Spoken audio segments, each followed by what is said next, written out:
What is up? It's Jan back at it again with another nerdy bookish video. This is gonna be my June TBR.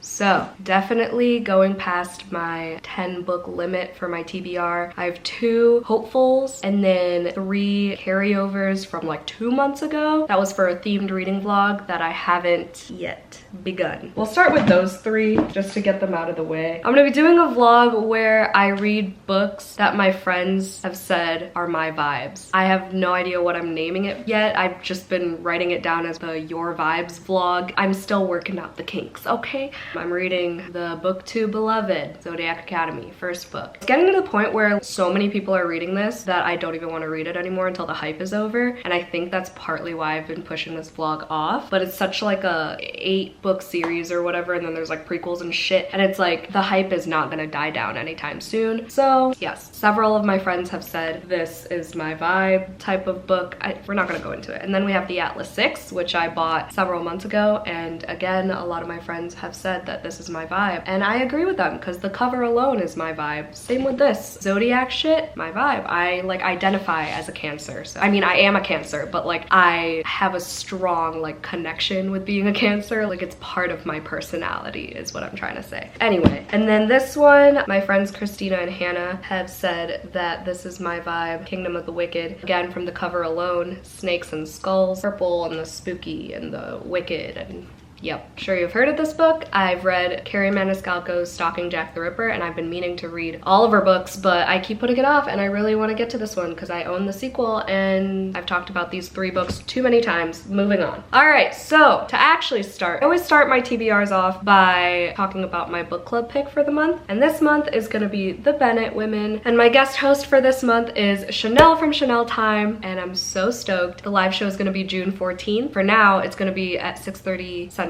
She said she's gonna be in New York that day, so it might change, which is okay. But for now, that's the time and date. If anything changes, just follow me on Instagram and I will post about all of that on there. I don't have a separate book club Instagram, but yeah, if you didn't know, I have a book club called the Full Moon Book Club. We have our live show discussions on my channel every full moon of the month. I have a guest host every month. It's a variety of genres. Oh, and there's a not mandatory. Sorry, I still have COVID brain. That's why I'm all over the place. It's also really hot in here, and I just got back from work and I can't turn my AC on because it's gonna be loud, so bear with me here. There's a Google form down below, always linked in all my videos. It's not mandatory, it's just to let me know some more information about y'all, just because I like getting to know y'all more, you know? It asks for like fun facts and like future book club suggestions, your favorite book, things like that. Anywho, The Bennett Women. I always have linked down below my next 3 book club picks because I announced them in 3-month chunks, and I talk about this one more in depth in that video. I chose this one because it has so much diversity in it. There's a trans woman, a black woman, and a Filipino woman, and they all have different like talents and hobbies. They all go to this one university. They each have their own like story, and I love books like that, you know? I love books and movies like that where there are all these different characters and then they all come together. That's all I'm gonna say about that one. Again, if you want to know more in-depth information, it'll be in that next 3 book club picks video. I'm in the middle of a few of these books. I just started this one today, Learn My Lesson by Katie Robert. This is the 2nd book in the Wicked Villains series. I read the first one for my book club last month. Desperate Measures was the first book, and these are basically smutty Disney retellings. The first one followed Jasmine and Jafar. This one follows Hades and Megara and Hercules. 34 pages in, and I'm digging it. I do plan on purchasing and reading the entire series because I really like the first book. Another book that I'm in the middle of, I'm 118 pages in, Boy Parts by Eliza Clark. This is a 5-star prediction for me. I just love this cover. I've been loving books like this lately where it's about women in their 20-somethings. They're just like navigating life and self-destructing and being vulnerable. There are usually a lot of notable quotes in books like these. It's giving Cleopatra and Frankenstein. It's giving Sally Rooney vibes. People have compared this to Bunny. That's the main reason. Well, no, I wanted to read it before I even heard that, but then that made me like hit add to cart. Know what I mean? I'm loving it so far. The writing style is not for everybody. It's very all over the place. It's very messy. sassy. It's vulgar, it's hilarious. I'm enjoying my time here, is all I'm gonna say. It's about this girl, she's like 20 something. She is a photographer. She takes explicit photographs of men and boy parts, and then she gets asked to present at this like London gallery or whatever. A lot of these books also have like artsy characters, which I love. Everything about this aesthetic is it's just giving. Another book I've been in the middle of since like end of last year. Sorry for these sunspots too. I'm using natural lighting. Maybe if I back up a little. I'm wearing my Junji Ito shirt. The back has, love it. We love Mr. Junji Ito. This book I've been in the middle of since end of last year. I'm on chapter 3. I'm 50 pages in. But the buzzword for this month is all. So any title that has the word all in it. The buzzword-a-thon is hosted by Kayla from Books and Lala, and she picks a word every month and you just read books that have that word in the title. And I chose All Roads Lead Here by Mariana Zapata. I believe it's an age gap romance, again about a 20-something-year-old figuring out her place in the world. She just went through like a divorce or a breakup or something, and now she's moving back to her hometown, and then I think she has a relationship with her landlord. And I know Mariana Zapata is queen of slow burn, so that's why she's thick, and that's why it's taken me so long. I was supposed to buddy read this with Hannah in like November or something, maybe even before then, and we never got to it. But I'm not starting this over. I'm starting right where I left off and hopefully finally getting through this. I've heard good things about this one, so I want to get through my first Mariana Zapata book. Another big girl on this TBR, what I'm going to be reading for Sapphicathon, which is usually the second book I talk about in TBRs. I'm sorry, but Sapphicathon is a readathon hosted by myself and Jessie from Bow Ties and Books, bestie Jessie, and it's a 24-hour readathon where we just read sapphic books. And we started doing prompts this year, and we have a guest host every month. This month our guest host is Annie. I forgot their channel name. I will link their channel down below. Their prompt is a sapphic sci-fi. Jessie's prompt is a Caribbean sapphic book, and mine is a sapphic tome, because I'm going to be reading Plain Bad Heroines by Emily M. Danforth. I'm obviously not going to finish this in 24 hours. I don't even know if I can get the audiobook. But Sapphicathon is going to be June 11th from 8 a.m. to 8 a.m. on June 12th. So get ready. This is on my 22 books to read in 2022. I didn't even realize it was classified as horror, but I know it's not scary at all. It has some illustrations. I know the writing is really good and atmospheric. It's like dark academia and sapphic. I know it's one of Christina's favorite books of all time. She read it last year, so I'm hoping it's the same for me, because there was nothing scarier than taking... What is that sound?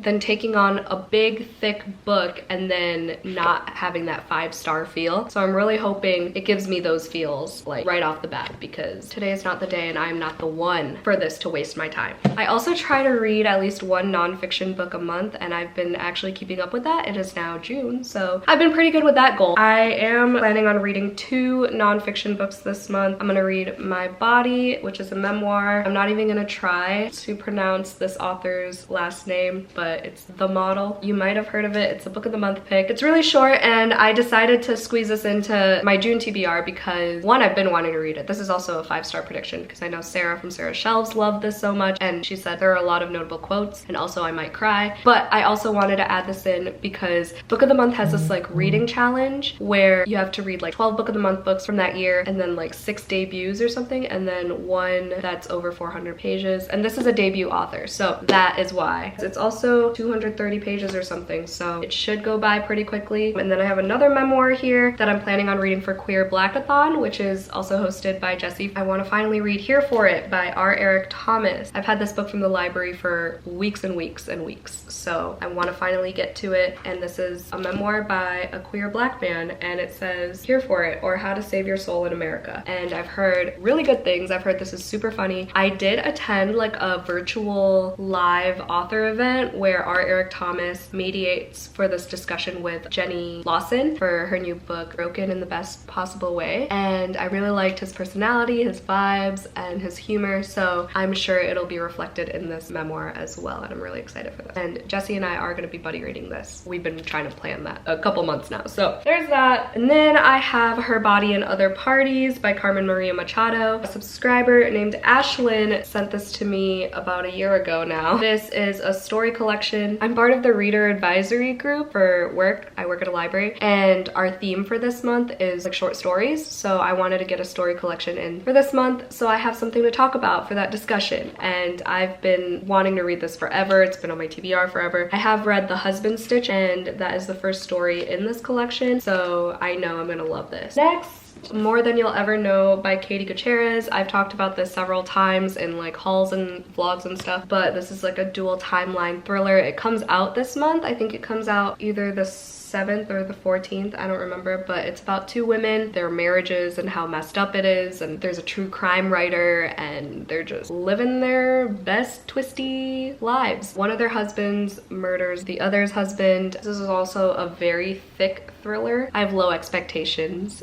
for myself when it comes to getting to this one, but it's there. All right, this one I have to get to soon because I have the audiobook for like less than 2 weeks. I just finished the first one and I surprisingly really enjoyed it, but it's a YA fantasy, the sequel to Where Dreams Descend, When Night Breaks by Janela Angeles. This is a Filipino author, and I was gonna read it for my Filipino authors vlog. I'll link that down below, but I didn't get to it for that vlog, so oh my god. Sorry about this lighting. I finished Where Dreams Descend on the very last day of May. I just binged like 300 pages of it. It was a good time. And I'm gonna go right into the sequel. Not right into it because I'm obviously in the middle of other books, but I'm not gonna have too much time in between the two books, which is weird for me because they're a series I started years ago and I've only read the first book. So this is rare for me. The first one, oh, did you hear that? Why does my throat always make weird ass noises, bro? This duology has been compared to The Greatest Showman, that movie with Zendaya and Zac Efron. It's about magicians. And my favorite character so far is DeMarco. He's just a sweet little cinnamon roll who's just misunderstood, and we love misunderstood sad boys, you know? I'm just obsessed with this cover. It's the shattered mirror for me. Like, come on. It's gorgeous. The back says, "The competition is over, but the show has only just begun." Dun, dun, dun. Except for this, hopefully I get through it as quickly as the first. This is a long ass TBR. And then I have a book I got from the library called I'm the Ghost in Your House. I really dig this cover. I heard about this book first from Molly from Mind of Molly. We were gonna buddy read this in June. We're still kind of like iffy about it. I talked to her recently and she says she hasn't bought it either, and I just found it at the library recently, and I still want to read it. It's YA and the chapters are really, really short, so I'm hoping it goes by as quickly as I'm anticipating.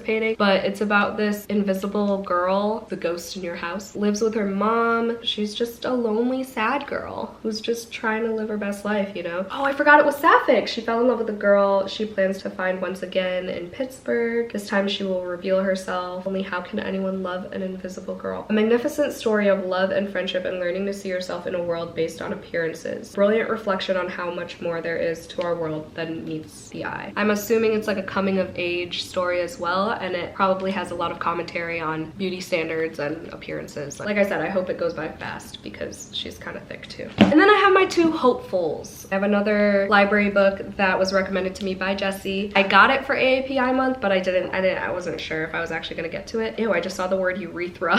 It's super short, so I'm hoping to squeeze it in at some point, but it's called Love in the Big City by Sang-Young Park. Jessie really liked this, and they said I would really like this. Yeah, I don't even know what to expect. I'm assuming there's a romance in there, and I think there's something with someone's mom, ailing mother. It's set in Korea. So it's about a writer, Ian Jae-hee, his female best friend and roommate, frequent nearby bars where they push away their anxieties about their love lives, families, and money. So again, it sounds like another coming of age, navigating life in your 20s type of thing. I will take Jessie's word for this one. And lastly, we have the first book I ever purchased this year, The Road Trip by Beth O'Leary. Again, another thick freaking romance, but I believe it's a second chance romance about these two former best friends who have to take a road trip together for some reason. But the chapters are short from what I see for now. And Beth O'Leary, I really love the flat share, just the way she writes. She like interweaves darker elements into a romance. I love romance authors who write like that, like Emily Henry-esque type of writing, you know? And she's British, and British humor, like the dry cynicalness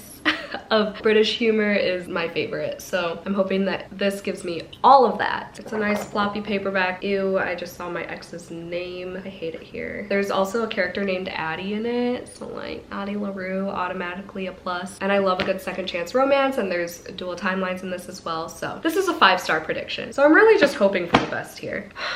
Now that I filmed this, I'm losing hope drastically from my ability to get through. I mean, I know I'm not gonna get through all 17 of these books or whatever, but last month I read 18 books, so it's possible if I actually stick to my TBR, but I don't know, I have some chonkers in this one, so I'm like genuinely scared. Like my anxiety is through the roof right now looking at this stack. But anyway, if you made it to the end of this video, put the car emoji in the comments down below. Let me know if you're reading any of these books this month as well. Thank you so much for watching. Hope y'all had a great day. Stay safe and stay positive always, and I'll see y'all on my next video. Bye.